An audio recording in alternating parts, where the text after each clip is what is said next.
5। अर्जुन बोले, हे कृष्ण, कभी आप कर्मों को त्यागने की बात कहते हैं तो कभी कर्मयोग की प्रशंसा करते हैं। अतः इन दोनों में जो निश्चित रूप से कल्याणकारी हो उसको मुझे बताइए। श्री भगवान बोले, संन्यास और कर्मयोग दोनों ही कल्याण करने वाले हैं, परंतु इन दोनों में कर्मयोग संन्यास से श्रेष्ठ है। हे महाबाहो, जो पुरुष न किसी से द्वेष करता है और न ही कर्म फल की आकांक्षा करता है, ऐसा पुरुष सदा सन्यासी ही समझने योग्य है, क्योंकि द्वंद्वों से रहित पुरुष सुखपूर्वक संसार बंधन से मुक्त हो जाता है। अज्ञानी लोग संन्यास और कर्म योग को अलग अलग समझते हैं, न कि ज्ञानी जन। इनमें से कोई भी एक मार्ग का पालन करने वाला पुरुष एक जैसे फल को प्राप्त कर लेता है। संन्यास के द्वारा जो तत्व प्राप्त होता है, कर्म योग से भी वही प्राप्त किया जा सकता है। अतः जो मनुष्य संन्यास और कर्म योग को एक देखता है वही ठीक देखता है। हे महाबाहो, कर्म योग के बिना संन्यास मार्ग पाना कठिन है, किंतु मननशील योगी पुरुष परमात्मा को शीघ्र ही प्राप्त कर लेता है। जिस कर्म योगी का अंतःकरण पवित्र है और इंद्रियां अपने वश में हैं, तथा सभी प्राणियों में स्वयं को देखता है, ऐसा कर्मयोगी कर्म करते हुए भी कर्म बंधन में नहीं बंधता।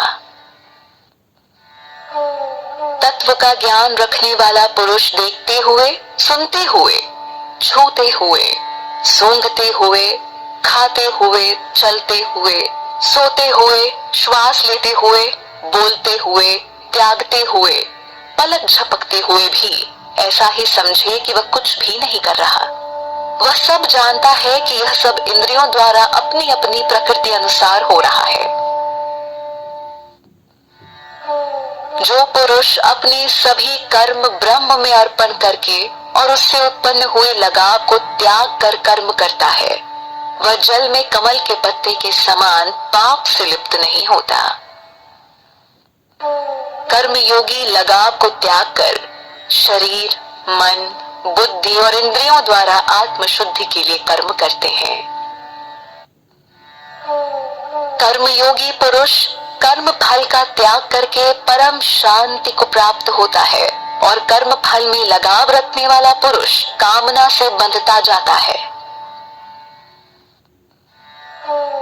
जब संयमी पुरुष मन से सब कर्मों का त्याग कर देता है, तब नवद्वार वाली इस शरीर रूपी नगरी में सुख से रहते हुए भी न कर्म करता है और न करवाता है।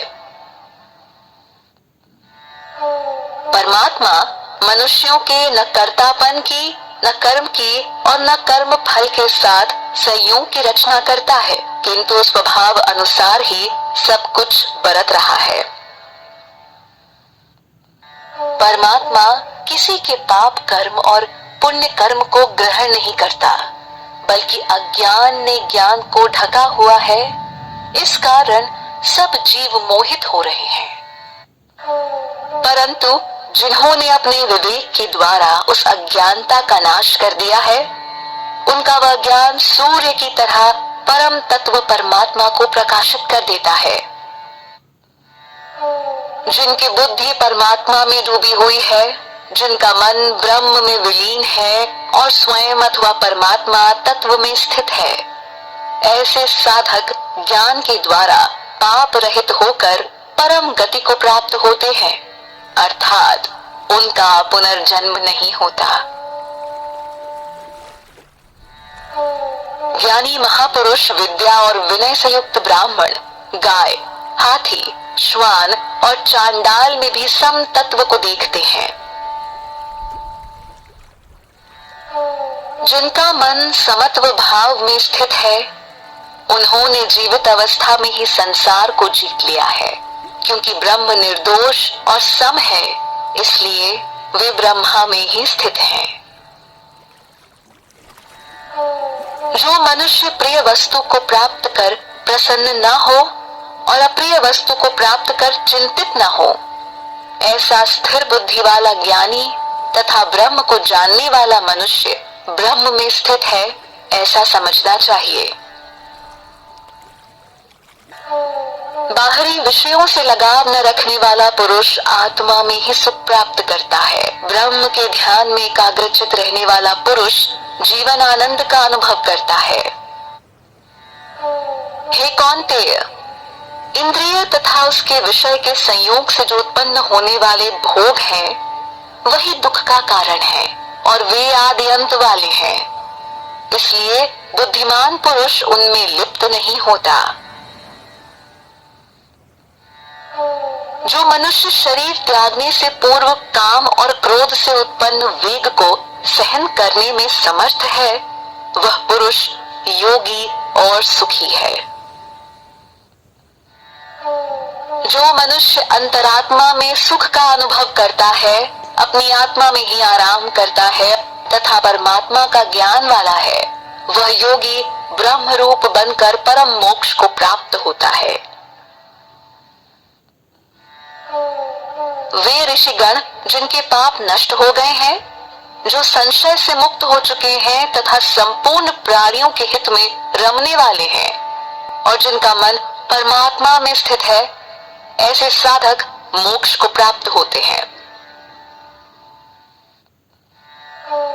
काम और क्रोध से रहित अपने मन पर नियंत्रण रखने वाले तथा आत्मा को जानने वाले सन्यासियों के लिए जीवित रहते हुए और मरने के बाद मोक्ष प्राप्त होता है।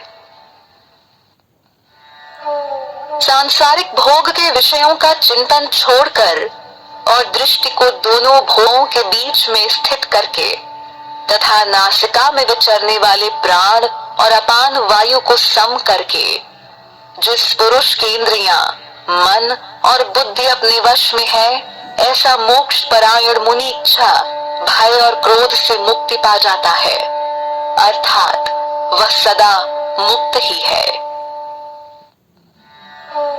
वह भक्त जो मुझे यज्ञ तप का भोक्ता और संपूर्ण लोकों का महान ईश्वर तथा प्राणियों का दयालु व प्रेमी समझता है, वह शांति को प्राप्त हो जाता है।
चले